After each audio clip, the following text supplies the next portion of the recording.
യുടെ വനിതാ ജനഹിതം എന്ന പരിപാടി ഇപ്പോൾ എത്തിയിട്ടുള്ളത് കോവളം നിയോജക മണ്ഡലത്തിലാണ്. ഇന്നലെ വരെ ടൂറിസം കേന്ദ്രമെന്ന നിലയ്ക്ക് പ്രശസ്തി ആർജിച്ച ഈ മണ്ഡലം വിഴിഞ്ഞം തുറമുഖത്തിന്റെ വരവോടുകൂടി അന്താരാഷ്ട്ര ശ്രദ്ധ ആകർഷിച്ചുകൊണ്ടിരിക്കുകയാണ്.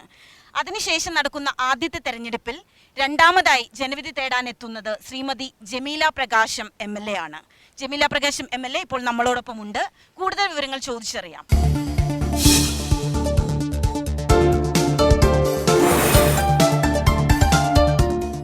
കേരളത്തിലെ ആദ്യത്തെ, അതായത് 957 EMSന്റെ ഗവൺമെന്റ് കാലത്ത് MLA ആയിരുന്ന പ്രകാശത്തിന്റെ മകളാണ് ശ്രീമതി ജമീല പ്രകാശം.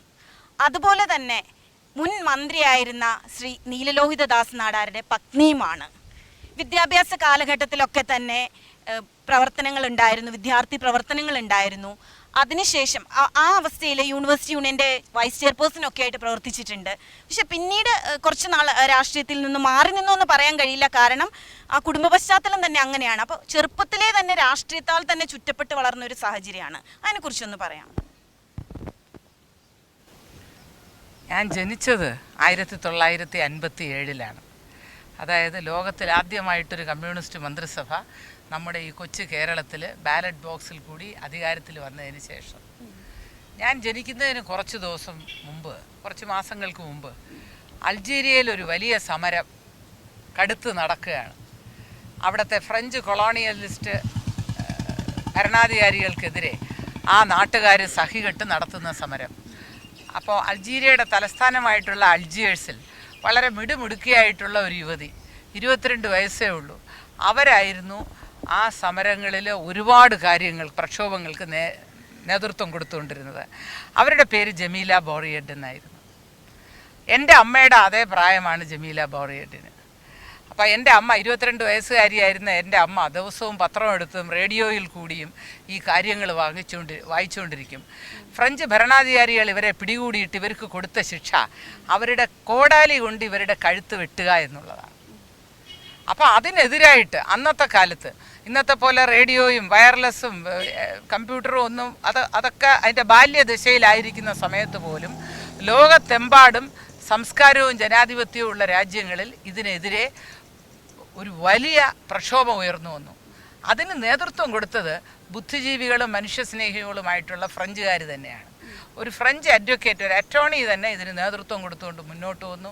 അവസാനം റോമിലെ പോപ്പ് വരെ ആവശ്യപ്പെട്ടു ഈ 22 വയസ്സുകാരിയായ പെൺകുട്ടിയെ. അപ്പോൾ അതിനകം അവരെ ഒരുപാട് ഉപദ്രവിച്ചു കഴിഞ്ഞു. അവരുടെ നഖത്ത് പോലും മുട്ടുസൂചി കയറ്റി അവരത് ചെയ്തു, ഇത് ചെയ്തു. മറ്റൊരു ജമീല ഉണ്ടായിരുന്നു. ആ ജമീലെ ഒരു മദ്യക്കുപ്പി പൊട്ടിച്ചെടുത്തതിന് ശേഷം അതിൻ്റെ ഗ്ലാസ് ചില്ലുകൾ ഉപയോഗിച്ച് അവരെ റേപ്പ് ചെയ്തു എന്നാണ് എനിക്ക് പിന്നെ വായിക്കാൻ കഴിഞ്ഞിട്ടുള്ളത്. അത്രയ്ക്ക് ക്രൂരമായിട്ടുള്ള കാര്യങ്ങൾ നടക്കുന്ന സമയം. അപ്പോൾ അന്ന് ആ വനിതയുടെ പേരാണ് എൻ്റെ അമ്മ എനിക്കിട്ടത്. അവസാനം അവരെ അന്ന് വെറുതെ വിട്ടു കുറേ നാൾ കഴിഞ്ഞിട്ട് വളരെ റൊമാൻറ്റിക് ആയിട്ടുള്ളൊരു കഥയാണ്. അവർ ആ ഫ്രഞ്ച് അഡ്വക്കേറ്റിനെ തന്നെ വിവാഹം കഴിച്ചു. അവർക്ക് 2 മക്കളുണ്ട്. അവർ ഏറെക്കാലം അയാളുടെ കൂടെ പിന്നെ അൾജീരിയ സ്വതന്ത്രമായതിനു ശേഷം ഫ്രാൻസിൽ പോയി താമസിച്ചു. എന്നിട്ട് അവർ ഫ്രാൻസിൽ നിന്ന് തിരിച്ചു വന്നു. ഇപ്പോഴും അവർ അൾജീരിയയിലുണ്ട്. അവർക്ക് 80 വയസ്സുണ്ട്. എൻ്റെ അമ്മ കഴിഞ്ഞ വർഷം മരിക്കുന്നതിന് മുമ്പ് ഞാനൊരു ദിവസം നെറ്റിൽ ബ്രൗസ് ചെയ്ത് ഇവരുടെ പടങ്ങൾ, കുട്ടിക്കാലം തൊട്ടുള്ള എല്ലാ പടങ്ങളും ഞാൻ കളക്ട് ചെയ്ത് അമ്മയെ ഒരു ദിവസം അമ്മയുടെ വീരനായിക ഇപ്പോൾ ഈ രീതിയിലാണ് എന്ന് ഞാൻ കാണിച്ചു കൊടുത്തു. എൻ്റെ അമ്മയുടെ അതേ പ്രായം, 80 വയസ്സുണ്ട്, അവരിപ്പോഴും ജീവിച്ചിരിപ്പുണ്ട്. ആ പേരാണ് എനിക്ക് എൻ്റെ അമ്മ ഇട്ടത്. ഇനിയൊരു പ്രധാനപ്പെട്ട ചോദ്യം. ഈ നമ്മുടെ കേരളത്തിൽ കഴിഞ്ഞ നിയമസഭയിൽ 7 വനിതാ പ്രാതിനിധ്യം എന്ന് പറയുന്നത്. ഇപ്പോൾ കാൻഡിഡേറ്റ്സിൻ്റെ ഏകദേശ ചിത്രം തെളിഞ്ഞിരിക്കുന്നു. അതിലും ഒരു ജില്ലയിൽ ഒരാൾ, അല്ലെങ്കിൽ ചില അപൂർവമായിട്ടാണ് 2 പേരെ ഒരു മുന്നണി മത്സരിപ്പിക്കാനൊക്കെ തയ്യാറാകുന്നത്.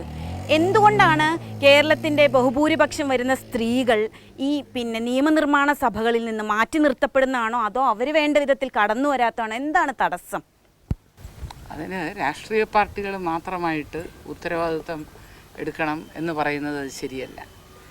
കേരളത്തിൻ്റെ ആ സമൂഹത്തിലെ കാഴ്ചപ്പാട്, സമൂഹത്തിൻ്റെ വിലയിരുത്തൽ, സമൂഹത്തിലുള്ള ചില കീഴ്വഴക്കങ്ങൾ, അതൊക്കെ അനുസരിച്ചങ്ങ് പോകുന്നു. ഈ ഒരു പെൺകുട്ടിക്ക് ആ കുഞ്ഞ് ജനിച്ച് ബാലികയായി, വിദ്യാർത്ഥിനിയായി, യുവതിയായി ഒക്കെ വരുമ്പോൾ ആ വേളയിലൊക്കെ ആ കുഞ്ഞിന് സ്വന്തമായിട്ടൊരു ജീവിതമുണ്ട്. ആ കുട്ടിയുടെ സ്വന്തമായിട്ടുള്ളൊരു വ്യക്തിത്വം അത് വളർത്തിക്കൊണ്ടുവരണം. ആ കുട്ടിക്ക് സ്വന്തമായിട്ടൊരു ദിശാബോധം കൈക്കൊള്ളാനുള്ള അവസരം ആ കുട്ടിക്ക് കിട്ടണം. സ്വന്തമായിട്ടൊരു തൊഴിൽ, സ്വന്തമായിട്ടൊരു പ്രവർത്തന മേഖല ഒക്കെ തിരഞ്ഞെടുക്കണം. ഇതൊക്കെ വിവാഹത്തെയും കുടുംബത്തെയും പോലെ തന്നെ പ്രാധാന്യമുള്ള കാര്യങ്ങളാണ്. ആ രീതിയിലുള്ള ഒരു കാഴ്ച മിക്ക കുടുംബങ്ങളിലും ഇനിയും കാണാൻ നമുക്ക് കഴിയേണ്ടിയിരിക്കുന്നു. സാധാരണ അത് കാണാൻ കഴിയുന്ന ഒരു കാര്യമല്ല. അങ്ങനെയുള്ള കുടുംബങ്ങളില്ല എന്ന് ഞാൻ പറയുന്നില്ല, പക്ഷേ അത് സാധാരണ അത് കാണുന്നത് വിരളമാണ്. പെൺകുട്ടികൾക്കും ഇതിൽ നിന്ന് വ്യത്യസ്തമായി ചിന്തിക്കണം എന്നുള്ള ഒരു മനോഭാവം കുറവാണ്. ഈയിടെ ഒരുപാട് കൂടുതൽ വരുന്നുണ്ട്. ഈ ടെക്നോ പാർക്കുകളും മറ്റ് പുതിയ പുതിയ രീതിയിലുള്ള പുതിയ കാര്യങ്ങളെ പറ്റി പഠിക്കാൻ അവസരം കിട്ടുന്നതും, കൂടുതൽ യാത്ര ചെയ്ത് ഇന്ത്യയിലെ പല ഭാഗങ്ങളിലും വിദേശത്തും ഒക്കെ പോയി പഠിക്കാൻ പറ്റുമ്പോഴും ഒക്കെ പെൺകുട്ടികൾക്ക് ഒരുപാട് വ്യത്യാസം വരുന്നുണ്ട്. പക്ഷേ സാധാരണ കുടുംബങ്ങളിലെ പെൺകുട്ടികളുടെ ജീവിതം ഇപ്പോഴും പഴയപടി തന്നെയാണ്.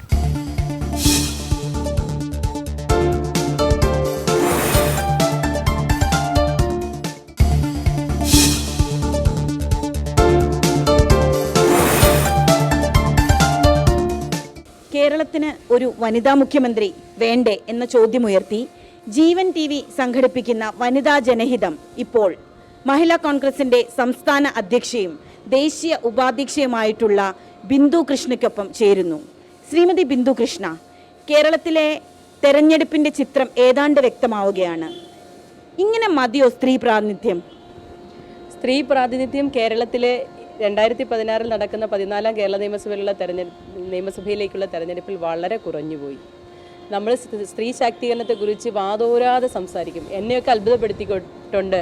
പാർട്ടിയുടെ കമ്മിറ്റികൾ മാത്രമല്ല, പൊതുപരിപാടികളിൽ ഉൾപ്പെടെ പങ്കെടുക്കുമ്പോൾ ഞങ്ങളൊക്കെ തന്നെ വനിതാ പ്രാതിനിധ്യത്തെക്കുറിച്ച് സംസാരിക്കുമ്പോൾ ഞങ്ങളെയൊക്കെ ഞെട്ടിപ്പിച്ചുകൊണ്ട് ഞങ്ങളെക്കാൾ ആവേശത്തോടു കൂടി ഞങ്ങളുടെ സഹോദരന്മാർ, സുഹൃത്തുക്കൾ, പുരുഷ നേതാക്കന്മാർ വാചാലരാകും. പക്ഷേ തീരുമാനമെടുക്കുന്ന സമിതികളിലേക്ക് എത്തുമ്പോൾ എല്ലാ പാർട്ടിയിലും വനിതാ പ്രാതിനിധ്യം നാമമാത്രമായി ചുരുങ്ങും. ഞങ്ങളുടെ പാർട്ടിയിൽ അത് വളരെ ചുരുങ്ങിപ്പോയി എന്നുള്ള സത്യം പറഞ്ഞ ദുഃഖത്തോടു കൂടിയാണ് ഞങ്ങൾ ഈ തെരഞ്ഞെടുപ്പിൽ നോക്കിക്കാണുന്നത്. ഇപ്പോൾ ഇന്റർനാഷണൽ കോൺഗ്രസിനെ സംബന്ധിച്ച് പറയുകയാണെങ്കിൽ അതിൻ്റെ അധ്യക്ഷ തന്നെ ശ്രീമതി സോണിയാഗാന്ധി ഒരു വനിതയാണ്. നിരവധി മുഖ്യമന്ത്രിമാരെ പല സംസ്ഥാനങ്ങളിൽ, ഇപ്പോൾ ഉത്തർപ്രദേശ് തുടങ്ങി പല സംസ്ഥാനങ്ങളിലും കോൺട്രിബ്യൂട്ട് ചെയ്തിട്ടുള്ള ഒരു പാർട്ടിയുമാണ്. ഇന്ത്യൻ പ്രസിഡന്റിനെയൊക്കെ പരിഗണിക്കുന്ന വേളയിലും വനിതയെ കൊണ്ടുവരാൻ വേണ്ടിയൊക്കെ തയ്യാറായ പാർട്ടി. പക്ഷേ അത് ഇടയ്ക്ക് എവിടെയെങ്കിലും വെച്ച് അതിന് ഒരു നിലച്ചു പോകുന്ന സാഹചര്യം ഉണ്ടായിട്ടുണ്ടോ? സ്ത്രീ ശാക്തീകരണം നിലയ്ക്കുന്ന ഒരു സാഹചര്യം ഉണ്ടായിട്ടുണ്ടോ? തീർച്ചയായും 1963 സുജാത കൃപലാനി എന്ന് പറയുന്ന ഏറ്റവും മഹതി മുഖ്യമന്ത്രിയെ കേരളത്തിൽ, ഇന്ത്യയിൽ കോൺഗ്രസിൻ്റെ ആദ്യത്തെ വനിതാ മുഖ്യമന്ത്രിയായി വരുമ്പോൾ അന്നത്തെ ജനസമൂഹം, നമ്മുടെയൊക്കെ പൂർവികർ, അമ്മമാർ, സഹോദരിമാർ ഏറെ പ്രതീക്ഷയോടെ കാത്തിരുന്നു ഇനി ഇന്ത്യയിലെ മറ്റ് സംസ്ഥാനങ്ങളിലൊക്കെ ഇത് ഉണ്ടാകുമെന്ന്. പക്ഷേ വളരെ കുറച്ച് സംസ്ഥാനങ്ങളിൽ മാത്രമേ പിന്നീട് വനിതാ മുഖ്യമന്ത്രിമാരെ നമുക്ക് കാണുവാൻ കഴിഞ്ഞുള്ളൂ. നന്ദിനി സത്പതി ബീഹാറിലെ, ഞാൻ ജനിക്കുന്ന വർഷം അവർ ബീഹാറിലെ മുഖ്യമന്ത്രിയാണ്. അന്നൊന്നും നമുക്കറിയില്ലെങ്കിൽ പിന്നീട് വായിച്ചറിഞ്ഞപ്പോൾ ഏറെ സന്തോഷമുണ്ടായി. അതുപോലെ തന്നെ ആസാമിൽ ഒരു വനിതാ മുഖ്യമന്ത്രി ചുരുങ്ങിയ കാലത്തേക്ക് ഇരുന്നിട്ടുണ്ട്. പഞ്ചാബിൽ രജീന്ദർ ഭട്ടർ ഇരുന്നിട്ടുണ്ട്. അങ്ങനെയൊക്കെയുള്ള കാലം. പക്ഷെ അതൊക്കെ ചുരുങ്ങി. 97 ശേഷം പിന്നെ ഏറ്റവും അവസാനം ഡൽഹി മുഖ്യമന്ത്രി എന്ന ഷീലാ ദീക്ഷിത് 15 വർഷം ഭരിച്ചു. അതാണ് ഞങ്ങൾക്കിപ്പോൾ ഏറ്റവും അവസാനം പറയാനുള്ളൊരു ശക്തി എന്ന് പറയുന്നത്. പക്ഷേ അത് ഡൽഹിയിൽ. ഇവിടെ കേരളം എങ്ങനെയാണ്? ഹ്യൂമൻ ഡെവലപ്മെൻറ്റ് ഇൻഡെക്സിൽ ഇന്ത്യയിൽ ഒന്നാമത്, സാക്ഷരതയിൽ ഇന്ത്യയിൽ ഒന്നാമത്, സ്ത്രീ സാക്ഷരതയിൽ ഇന്ത്യയിൽ ഒന്നാമത്, ഏറെയേറെ ആരോഗ്യരംഗത്ത് ഇന്ത്യയിൽ ഒന്നാമത്. അങ്ങനെ ഒന്നാം സ്ഥാനത്തെക്കുറിച്ച്, ക്രമസമാധാന പരിപാലനത്തിൽ ഒന്നാം സ്ഥാനത്തേത്, എല്ലാ ജീവിത നിലവാരത്തിലെല്ലാം നമ്മൾ ഒന്നിൽ. പക്ഷേ വനിതാ പ്രാതിനിധ്യം വരുമ്പോൾ നമ്മൾ ഏറെ പിന്നിൽ. ഇവിടെ ഒരു വനിതാ മുഖ്യമന്ത്രി വനിതാ മുഖ്യമന്ത്രിയോ കേരളത്തിലോ ഇപ്പോൾ ചിന്തിക്കാനേ കഴിയില്ല. പക്ഷേ ചിന്തിക്കണം. ചിന്തിച്ചു തുടങ്ങേണ്ട സമയം അതിക്രമിച്ചിരിക്കുകയാണ്. ഒരു നിർദ്ദേശം വയ്ക്കുവാൻ ആഗ്രഹിക്കുന്നത്, ഇപ്പോൾ ഒറ്റയടിക്ക് മുഖ്യമന്ത്രി തരത്തില്ല എന്ന് ഞങ്ങൾക്ക് എല്ലാവർക്കും അറിയാം. ഒരു പാർട്ടിയും തരത്തില്ല. അക്കാര്യത്തിൽ കമ്മ്യൂണിസ്റ്റും കോൺഗ്രസും BJP എല്ലാം ഒറ്റക്കെട്ടാണ്. ആ ഒറ്റക്കെട്ടിനെ പൊളിക്കുവാൻ വലിയൊരു വനിതാ മുന്നേറ്റം രാഷ്ട്രീയത്തിന് അതീതം ഉണ്ടാകേണ്ടിയിരിക്കുന്നു. ഇപ്പോൾ രാഷ്ട്രീയ രംഗത്ത് മാത്രമല്ല, പൊതുരംഗത്തെല്ലാം സ്ത്രീ മാറ്റി നിർത്തപ്പെടുന്ന ഒരു സാഹചര്യമാണുള്ളത്. ഈ ഒരു സാഹചര്യത്തിൽ കേരളത്തിലൊരു ശക്തമായ വനിതാ മുന്നേറ്റം ഉണ്ടാകുന്നതിന് വേണ്ടി ഇപ്പോൾ 2016 തെരഞ്ഞെടുപ്പ് കഴിയുമ്പോൾ ഒരു വനിതാ മുഖ്യമന്ത്രി എന്ന നിലയിലേക്ക് ഒരു ചർച്ചയോ അല്ലെങ്കിൽ അത് സാധ്യമായിട്ടുള്ള ഒരു കാര്യമാണോ? വനിതാ മുഖ്യമന്ത്രിയോ കേരളത്തിലോ ഇപ്പോഴോ നടക്കുന്ന കാര്യമല്ല. പക്ഷെ നടത്താതിരിക്കുന്നത് ശരിയല്ല. പ്രത്യേകിച്ചും ഇന്ത്യൻ നാഷണൽ കോൺഗ്രസ് 1960കളുടെ ആദ്യം തന്നെ വനിതാ മുഖ്യമന്ത്രിയെ അവരോധിച്ച ഒരു രാഷ്ട്രീയ പ്രസ്ഥാനമാണ്. അതുകൊണ്ട് ഇത്തവണത്തെ തെരഞ്ഞെടുപ്പിൽ എല്ലാ രാഷ്ട്രീയ പ്രസ്ഥാനങ്ങളോടും എൻ്റെ ഒരു അഭ്യർത്ഥന, ഞങ്ങൾ ജയിക്കും, UDF ജയിക്കുമെന്ന് തന്നെയാണ് ഞങ്ങൾ വിശ്വസിക്കുന്നത്. ജയിക്കുന്ന UDF എനിക്ക് അഭ്യർത്ഥിക്കാനുള്ളത്, നമുക്ക് എന്തിനധീരത ഇപ്പോൾ തന്നെ തുടങ്ങാം. മുഖ്യമന്ത്രി ആദ്യം ആക്കിയില്ലെങ്കിലും ഒരു വനിതാ ഉപമുഖ്യമന്ത്രി എന്തുകൊണ്ട് നമുക്ക് നിയമിച്ചുകൂടാ? 2016 നിയമസഭാ തെരഞ്ഞെടുപ്പിന് ശേഷം അധികാരത്തിൽ വരുന്ന ഗവൺമെന്റിൽ ഒരു വനിതാ മുഖ്യമന്ത്രി ഉണ്ടായില്ലെങ്കിൽ കൂടിയും UDF ആണ് അധികാരത്തിൽ വരുന്നതെങ്കിൽ ഒരു ഉപമുഖ്യമന്ത്രി ഉണ്ടാകുമെന്നുള്ള പ്രതീക്ഷ തന്നെയാണ് മഹിളാ കോൺഗ്രസിന്റെ അധ്യക്ഷ ശ്രീമതി ബിന്ദു കൃഷ്ണ നമ്മളോട് പങ്കുവെക്കുന്നത്.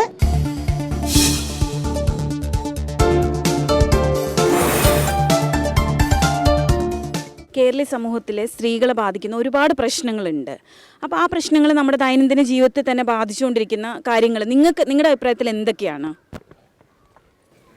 ഒരു വനിതാ മുഖ്യമന്ത്രി വന്നാൽ വനിതകൾക്ക് ഒരുപാട് നേട്ടങ്ങൾ ഉണ്ടെന്നാണ് എനിക്ക് പറയാനുള്ളത്.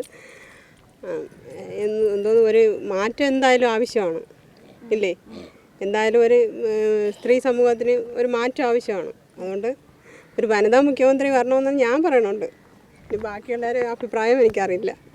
അടുത്ത തെരഞ്ഞെടുപ്പ് വരുമ്പോൾ ഒരു വനിതാ മുഖ്യമന്ത്രി ഉണ്ടാവും നിങ്ങൾ കരുതുന്നുണ്ടോ? അത് ഡൗട്ടാണ്. അതെന്തായാലും ഡൗട്ടാണ്. വനിതാ മുഖ്യമന്ത്രി വരാൻ ചാൻസ് കുറവാണ്. നമ്മൾ അഭിപ്രായം പറഞ്ഞു എന്നേ ഉള്ളൂ വനിതാ മുഖ്യമന്ത്രി വരണമെന്ന്. പക്ഷേ വനിതാ മുഖ്യമന്ത്രി വരണ കാര്യത്തെക്കുറിച്ച് ഡൗട്ടാണ്. അപ്പോൾ നിങ്ങൾ പറയുന്നത് കൂടുതൽ സ്ത്രീകൾ അധികാരത്തിലേക്ക് കടന്നു വരണം. നമുക്കറിയാം ഇപ്പം പിന്നെ താഴെത്തട്ടിലൊക്കെ നമുക്കറിയാം ഒരുപാട് സ്ത്രീകളൊക്കെ താഴെത്തട്ടിൽ അവർ പിന്നെ അധികാര കേന്ദ്രങ്ങളിലെത്തിയിട്ടുണ്ട്, നല്ല മാറ്റങ്ങൾ ഉണ്ടാക്കാൻ കഴിഞ്ഞിട്ടുണ്ട്, നല്ല രീതിയിൽ അവർ ഭരിക്കുകയും ചെയ്യുന്നുണ്ട്.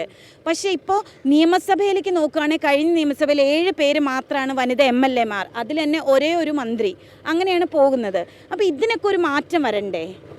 മാറ്റം വരണമെന്ന് പ്രതീക്ഷിച്ചാലും ജനങ്ങളും കൂടെ അതിന് മുൻകൈ എടുത്താൽ മാത്രമേ അതിന് മാറ്റം വരാൻ പറ്റുള്ളൂ. ഒന്നോ രണ്ടോ ആൾക്കാർ മാത്രം വിചാരിച്ചു എന്ന് വെച്ച് മാറാൻ പറ്റുമോ? ഒരിക്കലുമില്ല. അത് എല്ലാ ജനങ്ങളെല്ലാവരും കൂടെ വിചാരിച്ചാലല്ലേ പറ്റുള്ളൂ. അതിനെയല്ല സ്ത്രീകൾ മാത്രം വിചാരിച്ചു എന്ന് വെച്ചാൽ അങ്ങനെ വരാം. എല്ലാവരും ആണുങ്ങളും എല്ലാവരും കൂടെ വിചാരിച്ചാൽ മാത്രമേ അത് നടക്കുകയുള്ളൂ എന്നാണ് ഞാൻ വിശ്വസിക്കുന്നത്. അതാണ്. അല്ലാതെ സ്ത്രീകൾ മാത്രം ഇറങ്ങിയെന്ന് പറഞ്ഞ് ഒരു കാര്യവും മുന്നോട്ട് പോകില്ല. അതിന് പുരുഷന്മാരുടെ പിന്തുണയും കൂടെ ആവശ്യമാണ്. ഇപ്പം മന്ത്രി PK വിജയലക്ഷ്മി മാത്രമേ ഉള്ളൂ മന്ത്രിയായിട്ട്, അത് ശരിയാണ്. പക്ഷേ ബാക്കി ഒരുപാട് പേര് വരണമെന്ന് നമുക്കും താല്പര്യമുണ്ട്. വനിതകൾ കൂടുതൽ വന്നാൽ കുറച്ചുകൂടെ വനിതകൾക്ക് സ്വാതന്ത്ര്യത്തോടെ എന്തും കാര്യം പറയാനുള്ള ഒരു ഇത് വരുമെന്ന് എനിക്ക് തോന്നുന്നു. അതുപോലെ തന്നെ എല്ലാ തരത്തിലും മുൻപന്തിയിൽ നിൽക്കുന്നു എന്ന് പറയുന്നു. കേരളത്തിൻ്റെ ഈ രൂപീകരണ കാലഘട്ടം മുതൽ അല്ലെങ്കിൽ അതിനു മുമ്പൊക്കെ തന്നെ പരിശോധിക്കുമ്പോൾ എല്ലായിടത്തും ശക്തമായ സ്ത്രീ മുന്നേറ്റങ്ങൾ നമുക്ക് കാണിക്കാൻ പറ്റുന്ന രീതിയിലുള്ള വനിതാ നേതാക്കന്മാരും ഉണ്ടായിരുന്നു. പക്ഷേ പിന്നീട് അങ്ങോട്ട് ഇതിനെല്ലാം കുറവ് വരികയാണ്. അപ്പോൾ അതെങ്ങനെയാണ് നമുക്ക് അത്തരത്തിലൊരു മാറ്റം കൊണ്ടുവരാൻ കഴിയുന്നത്? രാഷ്ട്രീയ പാർട്ടികളാണോ വിചാരിക്കേണ്ടത് അങ്ങനെ സ്ത്രീകളെ കൂടുതൽ തെരഞ്ഞെടുപ്പിൽ നിർത്തണം? രാഷ്ട്രീയ പാർട്ടികൾ മാത്രമല്ല വിചാരിക്കാനുള്ളത്, ഈ ജനങ്ങളും കൂടെ വനിതകളും കൂടെ വിചാരിക്കണം. വീട്ടിൽ നിന്നുള്ള പിന്തുണ, ആണുങ്ങളുടെ പിന്തുണയും കൂടെ വനിതകളും അത് മുന്നിട്ടിറങ്ങിയാൽ മാത്രമേ അത് വനിതാ MLAയും മന്ത്രിമാരും ഒക്കെ വരണമെങ്കിൽ അത് സാധ്യമാവുകയുള്ളൂ. ഇപ്പോൾ ഈ കേരളത്തിലെ സ്ത്രീകളുടെ ഒരു വലിയ പ്രശ്നമായിരുന്നു മദ്യപാനം എന്നുള്ളത്. പുരുഷന്മാർ വീടുകളിൽ വന്ന് മദ്യപിച്ചിട്ട് പ്രശ്നങ്ങൾ ഉണ്ടാക്കുന്നു. പൊതുസമൂഹത്തിൽ സ്ത്രീകൾക്ക് നേരെയുള്ള ആക്രമണങ്ങൾ നടക്കുമ്പോൾ അതിൻ്റെയൊക്കെ പിന്നിൽ മദ്യപാനം ഉണ്ടെന്ന് കണ്ടെത്താൻ കഴിഞ്ഞിട്ടുണ്ട്. ഇപ്പോൾ ഈ മദ്യ നിയന്ത്രണം ഏർപ്പെടുത്തിയ വഴി സമൂഹത്തിൽ എന്തെല്ലാം മാറ്റങ്ങൾ ഉണ്ടാക്കാൻ കഴിഞ്ഞു? ഒരുപാട് മാറ്റം ഉണ്ടാകുന്നില്ല. കൊച്ചു കുട്ടികൾ 10 വയസ്സ് തൊട്ട് മേൽത്തട്ട് വരെ കുടിച്ച് ബോധമില്ലാതെ കിടക്കുകയാണ്. പിന്നെ ഞങ്ങൾ ഇതിന് വേണ്ടിയുള്ള നടപടിയെടുത്ത് ഈ പൊതുപ്പാക്കും കഞ്ചാവ് ഇതൊക്കെ വലിക്കുന്നു, പറഞ്ഞിട്ടും കേൾക്കുന്നില്ല. ഇത്തവണ സീറ്റുകൾ കൊടുത്തിരിക്കുന്നു. ഇപ്പം ചിത്രം ഏതാണ്ട് വ്യക്തമാകുമ്പോൾ കേരളത്തിലെ 140 മണ്ഡലങ്ങളും കൂടെ ആയിട്ട് 38ഓളം സ്ത്രീകളാണ് മത്സരരംഗത്ത് തന്നെയുള്ളത്. ഇവരിൽ എത്ര പേർ ജയിക്കുമെന്ന് നമുക്ക് അറിഞ്ഞുകൂടാ. അപ്പം അത്തരത്തിൽ കുറച്ചും കൂടെ സ്ത്രീകൾക്ക് പ്രാതിനിധ്യം കൊടുക്കണമായിരുന്നു. പക്ഷേ അത് ഉമ്മൻചാണ്ടി സർക്കാർ കൊടുത്തിരിക്കുകയാണ്.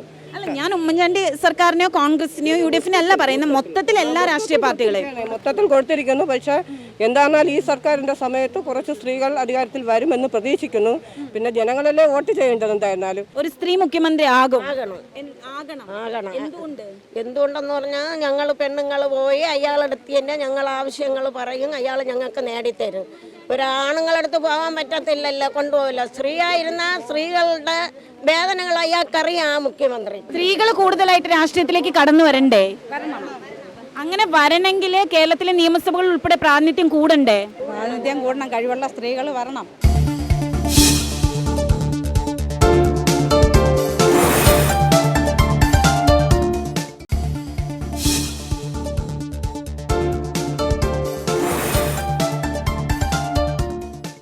ഈ സ്ത്രീകളുടെ പീഡനവും ഇതൊക്കെ വർദ്ധിച്ചു വരുന്ന ഈ കാലഘട്ടത്തിൽ ഇതിനൊക്കെ ഒരു മാറ്റം വരണമെങ്കിൽ തീർച്ചയായും കൂടുതൽ സ്ത്രീകൾ അധികാര രംഗത്തേക്ക് കടന്നു വരണ്ടേ? നമ്മളിപ്പോ ഗൗരിയമ്മയെ പറ്റി പറയുന്നു, പക്ഷെ ഗൗരിയമ്മയെ കഴിഞ്ഞാൽ പിന്നെ കേരള നിയമസഭയിൽ എത്ര പേർ മന്ത്രിമാർ തന്നെ ആയിട്ടുണ്ട്.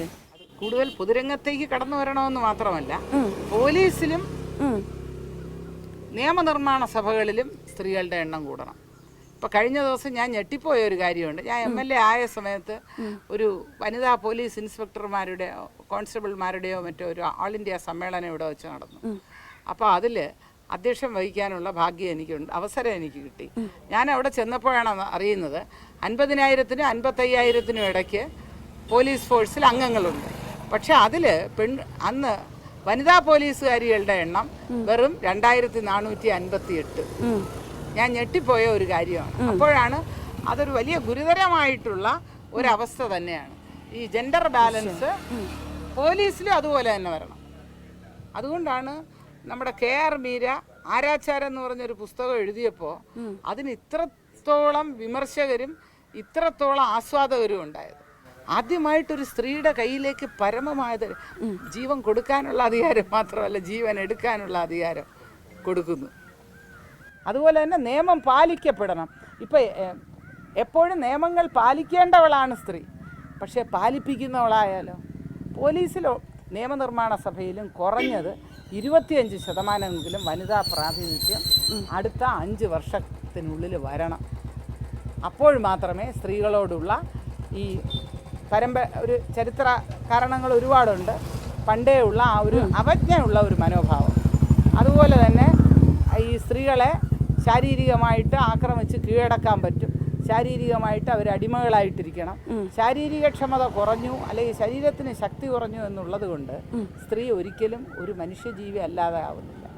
അപ്പോൾ ആ ഒരു നമ്മുടെ കാഴ്ചപ്പാടൊക്കെ പൊളിച്ചെഴുതണമെങ്കിൽ നിയമനിർമ്മാണ സഭകളിൽ മാത്രമല്ല പോലീസ് ഫോഴ്സിലും ജെൻഡർ ഈക്വാളിറ്റി ഉണ്ടാവും. ജെൻഡർ ഒരു 25% ഒരു അംഗസംഖ്യ ഉയർത്തിക്കൊണ്ടുവരും. അതിന് മറ്റവരെ അംഗസംഖ്യ കുറയ്ക്കണ്ട, ഇവരുടെ അംഗസംഖ്യ കൂട്ടിക്കൊണ്ടുവന്നാൽ മതി. ഒരു 2-3 വർഷത്തിനുള്ളിൽ ഈ സ്ത്രീകളുടെ നേർക്ക് ഇപ്പോൾ വർദ്ധിച്ച് റിപ്പോർട്ട് ചെയ്യപ്പെടുന്ന അതിക്രമങ്ങൾ, റിപ്പോർട്ട് ചെയ്യപ്പെടുന്നത് തന്നെ വർദ്ധിച്ച് വരികയാണ്. അപ്പോൾ റിപ്പോർട്ട് ചെയ്യപ്പെടാത്ത ഒരുപാടുണ്ട്. അതിൽ ഒരു ഡ്രാസ്റ്റിക്കായിട്ട് കുത്തനെ അത് താഴോട്ട് ആ ഗ്രാഫ് വരുന്നത് നമുക്ക് കാണാൻ കഴിയും. നമ്മളിപ്പോൾ MLAയുടെ അഭിപ്രായം തന്നെ സ്ത്രീ പ്രാതിനിധ്യം വർദ്ധിക്കണം എന്നുള്ളതാണ്. പക്ഷേ ഈ സ്ത്രീ പ്രാതിനിധ്യം വർദ്ധിക്കണം എന്ന് പറയുമ്പോൾ സാക്ഷര കേരളത്തിൽ ഇന്ന് വരെ ഒരു വനിതാ മുഖ്യമന്ത്രിയെക്കുറിച്ച് നമ്മൾ ചർച്ച ചെയ്തിട്ടുണ്ട്, KR ഗൗരിയമ്മയെ കുറിച്ചിട്ട്. പക്ഷേ ഒരു വനിതാ മുഖ്യമന്ത്രിയെ കുറിച്ചിട്ടുള്ള ചർച്ച ഇതുവരെ നമ്മൾ നടത്തിയിട്ടില്ല. ഇതിലും സാക്ഷരത കുറഞ്ഞ സംസ്ഥാനങ്ങളിൽ UPയിലൊക്കെ സുജേത കൃപലാനി, ഇപ്പോൾ ഏറ്റവും ഒടുവിൽ കാശ്മീരിൽ മെഹബൂബ മുഫ്തി തുടങ്ങിയിട്ടുള്ള മുഖ്യമന്ത്രിമാരൊക്കെ ഉണ്ടാവുമ്പോൾ എന്തുകൊണ്ടാണ് കേരളം അത്തരം ഒരു രീതിയിലേക്ക് പാകപ്പെടാത്തത്? അങ്ങനെ ഒരു വനിതാ മുഖ്യമന്ത്രി നമുക്ക് ഉണ്ടാകാതെ പോകുന്നത്, ആ ചർച്ചയെങ്കിലും വരാതെ പോകുന്നത്? ഒരു വനിതാ മുഖ്യമന്ത്രിയായി ജനങ്ങൾ ജനങ്ങളും രാഷ്ട്രീയ പാർട്ടികളും ഒക്കെ ചേർന്ന് അംഗീകരിച്ച് തിരഞ്ഞെടുക്കുന്ന രീതിയിൽ പ്രവർത്തിക്കുന്ന വനിതകൾ ഇന്ന് കേരള രാഷ്ട്രീയത്തിൽ വളരെ കുറവാണ്. അങ്ങനെയുള്ള ഒരു സ്ത്രീ സാന്നിധ്യം ഇപ്പോൾ ഇല്ല എന്ന് തന്നെ പറയാം. ആ സാന്നിധ്യത്തിന് അപ്രകാരമുള്ള ഒരു പദവിക്ക് അർഹയാകുന്ന രീതിയിലുള്ള പ്രവർത്തനം സ്ത്രീകളുടെ ഭാഗത്തു നിന്ന് വരണം. അപ്പം എന്നോട് ചോദിച്ചാൽ ഞാൻ പറയും, എനിക്കിനിയും ഒരുപാട് കാലം സഞ്ചരിക്കാനുണ്ട്, എനിക്കത് അപ്രാപ്യമാണെന്നൊന്നും ഞാൻ വിചാരിക്കുന്നില്ല. മുഖ്യമന്ത്രി ആവാൻ പറ്റും ഭാവിയിൽ, തീർച്ചയായിട്ടും. മുഖ്യമന്ത്രി ആവുക എന്ന് പറഞ്ഞാൽ അതൊരു ഒരിക്കലും നടക്കാതെ പോകുന്ന ഒരു സ്വപ്നമാണ്, മലപ്പൊടിയും കൊണ്ടുപോയവരുടെ ആഗ്രഹമാണ്. അങ്ങനെയൊന്നും എനിക്ക് വിചാരമില്ല. പക്ഷെ അതിനുവേണ്ടി അർഹത എനിക്കുണ്ട് എന്ന് എനിക്കെങ്കിലും ഒന്ന് ബോധ്യം വരണമെങ്കിൽ ഞാൻ ഇനി ഒരുപാട് കാലം സഞ്ചരിക്കാനുണ്ട്.